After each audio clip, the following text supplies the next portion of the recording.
कहानी की शुरुआत में हम सुरीन नाम की एक लड़की को देखते हैं। उसके शहर में एक कत्ल हुआ है और वो कातिल को बचाने की कोशिश कर रही है।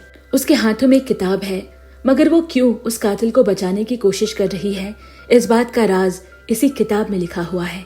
फिर एक साइकियाट्रिस्ट सुरीन से पूछती है कि वो क्यों उस कातिल को बचाना चाहती है, और सुरीन अपनी कहानी बताना शुरू करती है और इसके साथ ही कहानी अतीत में आ जाती है। वो जब दूसरी क्लास में थी तब उसके पिता चल बसे।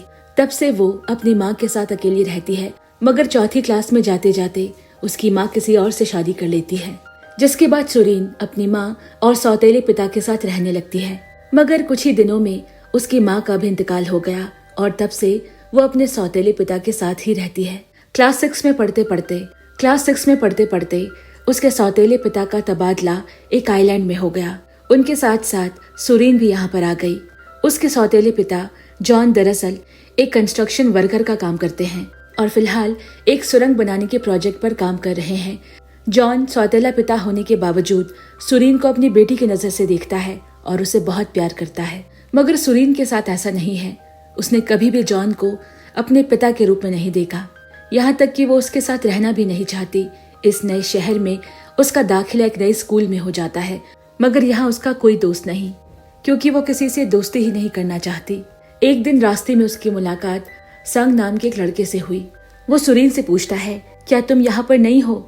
जवाब में सुरीन ने उसी से एक सवाल कर लिया, क्या तुम भी मेरी तरह अनाथ हो? दरअसल अपनी माँ के गुजर जाने के बाद सुरीन खुद को अनाथ मानती है। अगले दिन स्कूल के असेंबली ग्राउंड में सांग बार बार सुरीन की ओर देख रहा है। सुरीन भी इस बात पर गौर करती है। अब स्कूल के बाद सांग सुरीन के पीछे पीछे चल रहा है। सुरीन ने मुड़कर उसे पूछा, तुम मेरा पीछा क्यों कर रहे हो? क्या चाहिए तुम्हें मुझसे? तब सांग ने कहा, मैंने तुम्हारी लिखी डायरी पढ़ी है, तुम बहुत अच्छा लिखती हो। मैं भी तुम्हारे ही तरह काल्पनिक चीजों में यकीन करता हूँ। अगर तुम चाहो तो हम दोनों साथ मिलके एक एक्सपेरिमेंट कर सकते हैं। दरअसल सुरीन भी अविश्वसनीय और काल्पनिक चीजों पर विश्वास करती है और अपनी इन्हीं चीजों के बारे में उसने डायरी में लिखा है। इसके बाद सुरीन सांग को एक और डायरी दिखाती है जिसमें उसने एक अपनी भाषा बनाई है और उसके अलावा कोई भी इसकी लिखावट को नहीं समझ पाता। वो सांग से कहती है, मैं तुम्हारे साथ एक्सपेरिमेंट करने को तैयार हूँ, मगर उससे पहले तुम्हें ये भाषा सीखनी होगी। कोशिश करते रहने पर कुछ दिनों बाद सांग उस डायरी की भाषा को पढ़ना सीख जाता है और वो दोनों एक दूसरे से इसी भाषा में बात करते हैं। अब एक दिन दोनों मिलकर उस एक्सपेरिमेंट की शुरुआत करते हैं जिसका नाम उन्होंने रखा है इनवाइटिंग द गेस्ट।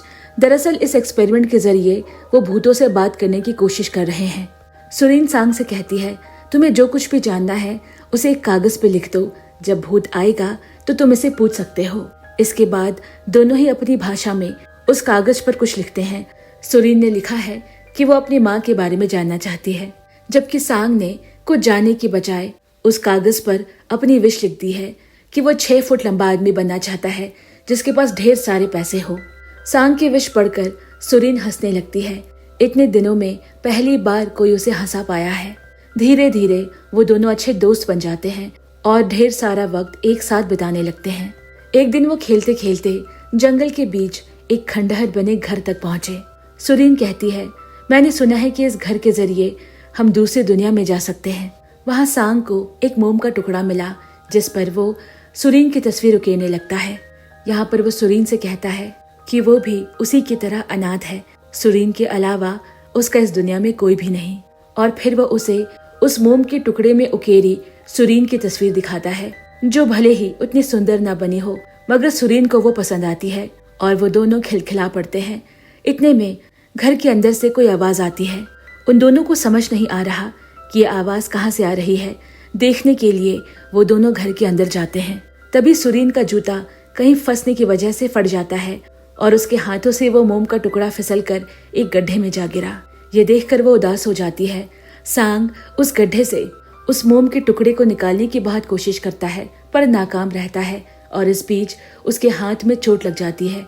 सुरीन उसके चोट पर एक रुमाल बांध देती है, जिसके बाद सांग उसे अपना जूता खोलकर दे देता है। सुरीन उससे पूछती है, क्या तुम मुझे पसंद करने लगे हो? सांग हाँ में जवाब देता है। फिर सुरीन कहती है, तुम मुझे कभी छोड़कर तो नहीं जाओगे ना? सांग कहता है, कभी नहीं।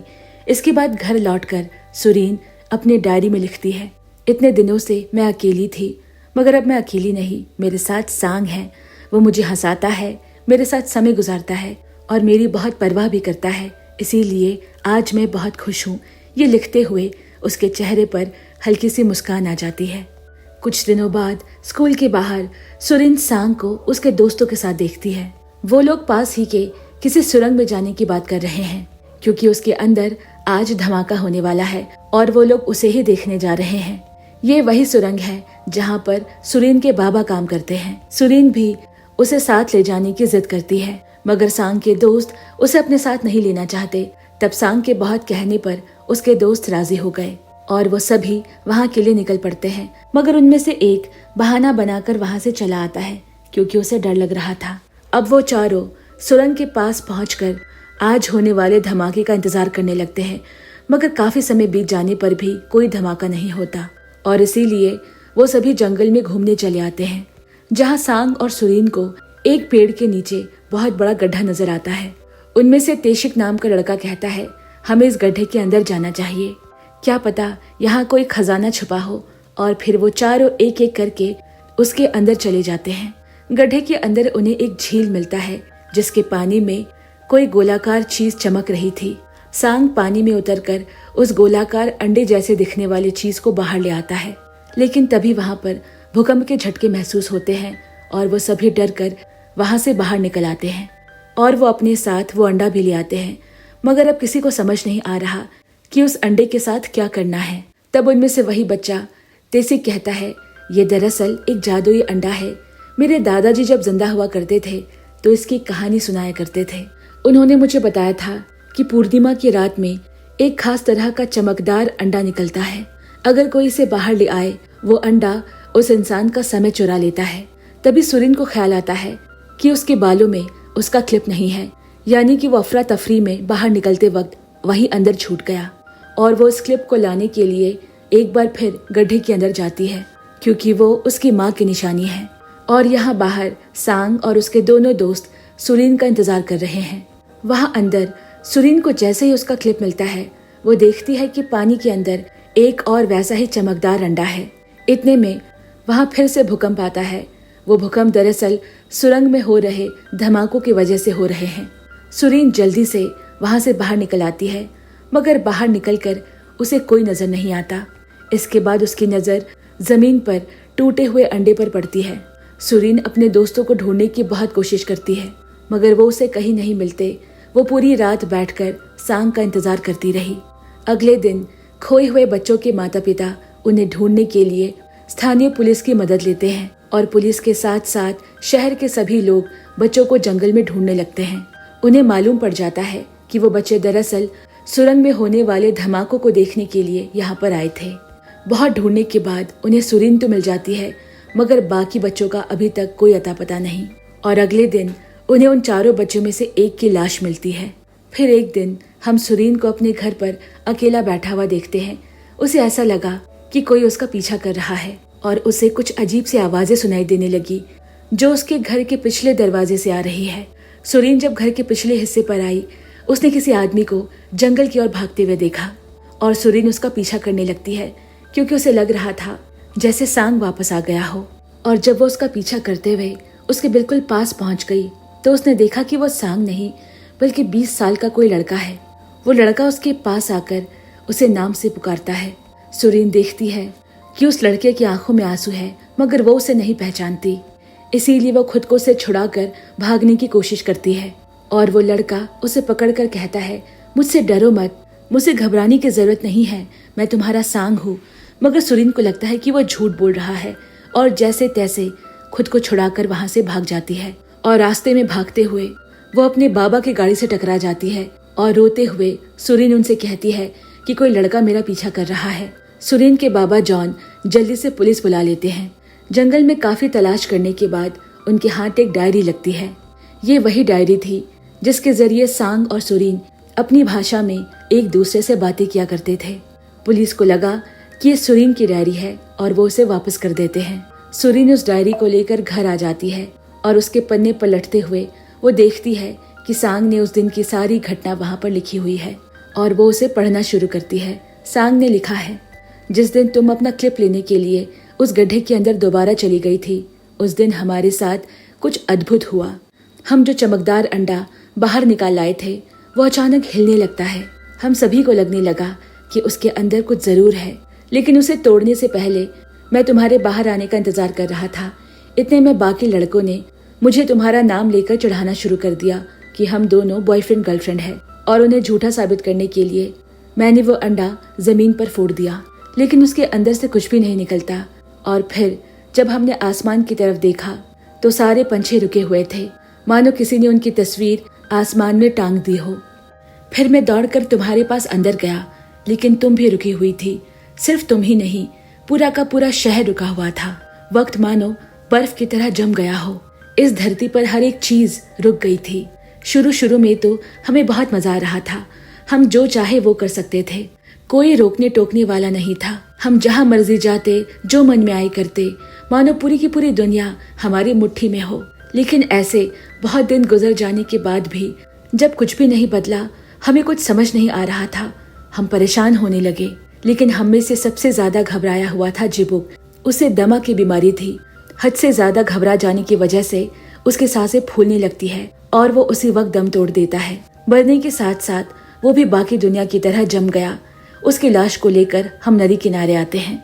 उस दिन हम दोनों बहुत रोए, मगर हमारे पास कोई और रास्ता नहीं था और मजबूरन हमें उसकी लाश को दफनाना पड़ा। अब इस दुनिया में सिर्फ मैं और तेशिक ही बचे हैं। और इस तरह सब कुछ रुक जाने की वजह से हम धीरे धीरे पागल होते जा रहे थे। और हमने दिन गिनने का फैसला किया, क्योंकि हमारे पास कोई कैलेंडर नहीं था और घड़ी काम नहीं कर रही थी। और दिन गिनते गिनते कब 2000 दिन पार हो गए हमें पता ही नहीं चला। लेकिन इस बीच कई दफा मैं तुमसे मिलने जाता था, क्योंकि मैं तुम्हारी मुस्कान को बहुत मिस करता था। बस मैं यही सोचा करता कि सब कुछ कब ठीक होगा, कब तुम फिर से बोल पड़ोगी। और समय के साथ साथ हम बड़े होने लगे। एक दिन मैंने और टेसिक ने हिसाब लगाया कि उस घटना को 5 साल बीत चुके हैं। टेसिक के दादाजी ने उसे बताया था कि एक बार अगर हमारा समय छीन लिया जाता है तो फिर से सब कुछ ठीक होने में 2000 दिन लगते हैं, लेकिन ये पूर्णिमा की रात को ही हो पाएगा। हमें इतना तो समझ आ चुका था कि पूर्णिमा की रात अब ज्यादा दूर नहीं, इसीलिए हम दोनों बहुत खुश हो गए थे। लेकिन 1 हफ्ता गुजर जाने के बाद भी जब कुछ भी ठीक नहीं होता, एक दिन टेसिक निराश होकर मुझसे पूछता है, क्या वाकई में सब कुछ ठीक हो पाएगा? क्योंकि मुझे अब ऐसा नहीं लगता। इतने दिन गुजर गए, कुछ भी नहीं बदला। सांग कहता है, कुछ भी ठीक हो ना हो, लेकिन मैं तो सिर्फ सूरी से बात करना चाहता हूँ। पहले जैसी उसके चेहरे पर मुस्कान देखना चाहता हूँ।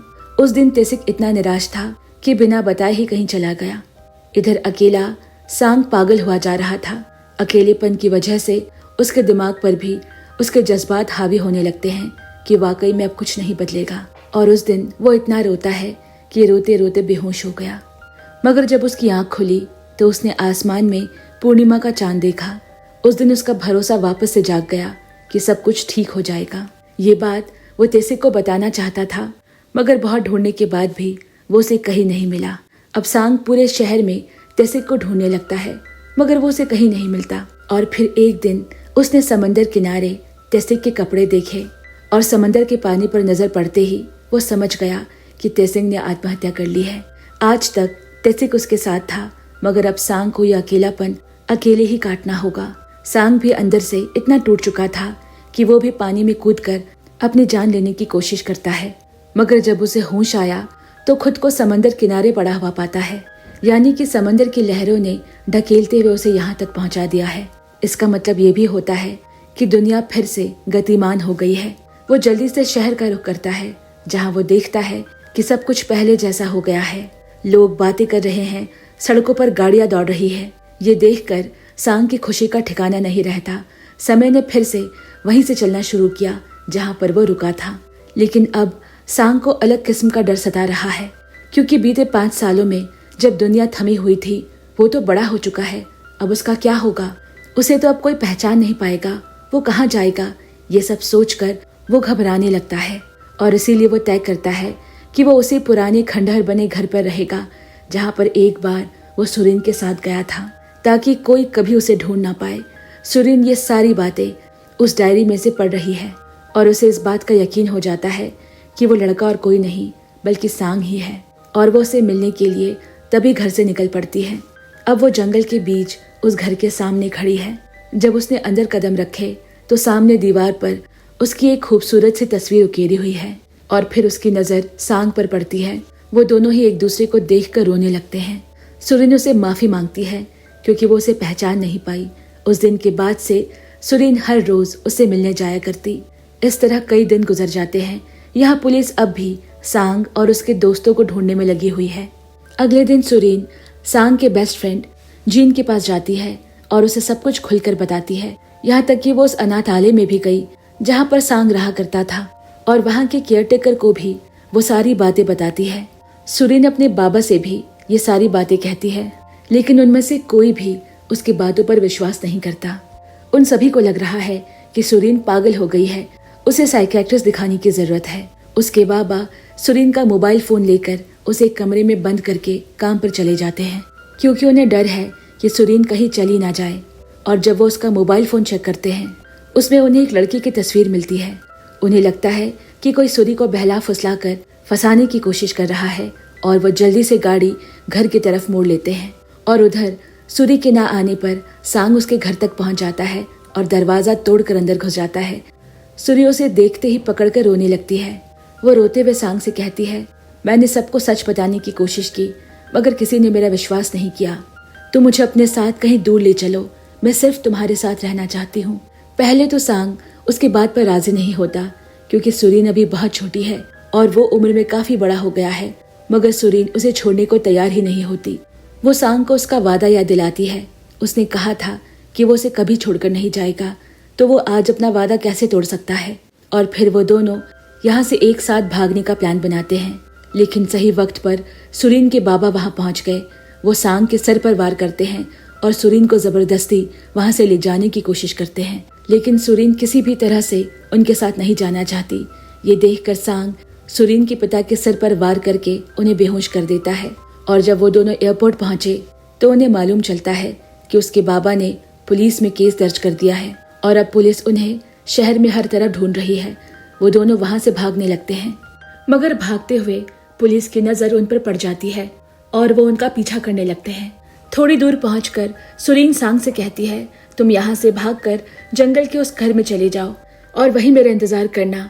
मैं पुलिस को चकमा देकर वहां पहुंच जाऊंगी, लेकिन तब तक तुम वहां से कहीं मत जाना। इतना कहकर सुरीन वापस मुड़कर पुलिस के पास आ जाती है, जो उसे पुलिस स्टेशन ले आते हैं, मगर बाथरूम के बहाने से वो पुलिस स्टेशन की खिड़की से कूदकर भाग जाती है। और जंगल के रास्ते से सांग तक जाते वक्त उसे पूर्णिमा का चांद दिखा और उसे याद आता है कि उस दिन गड्ढे में जब वो वापस गई थी तो वहां पर एक और अंडा था। वो सोचने लगती है कि अगर उस अंडे को बाहर ले आए तो सभी को दिखाकर ये यकीन दिला सकती है कि वो सच बोल रही है। वो उस गड्ढे में जाकर झील के नीचे से वो अंडा ले आती है और सांग के पास जाते हुए वो बीच रास्ते में ही उसे मिल जाता है। सांग सुरीन को देखते ही वो अंडा उसके हाथ से ले लेता है और कहता है, मुझे पता है तुम क्या करना चाहती हो, मगर मैं वो तुम्हें कभी नहीं करने दूंगा, क्योंकि इस अंडे को तोड़ने के साथ ही पूरी दुनिया जम जाएगी, केवल उस इंसान को छोड़कर जिसने इसे तोड़ा है। तो इस तरह तुम कभी दुनिया को सच साबित नहीं कर पाओगी और मैं नहीं चाहता कि तुम दोबारा वही गलती करो जो मैंने किया था, और फिर अफसोस करने के अलावा हमारे पास और कोई रास्ता नहीं होगा। इसीलिए जो जैसा है वैसा ही चलते रहने दो, किसी को कुछ भी साबित करने की जरूरत नहीं। कभी कभी कुछ कहानियों का सुखद अंत नहीं होता, जो हुआ हमें उसे अपनी किस्मत मान लेना चाहिए।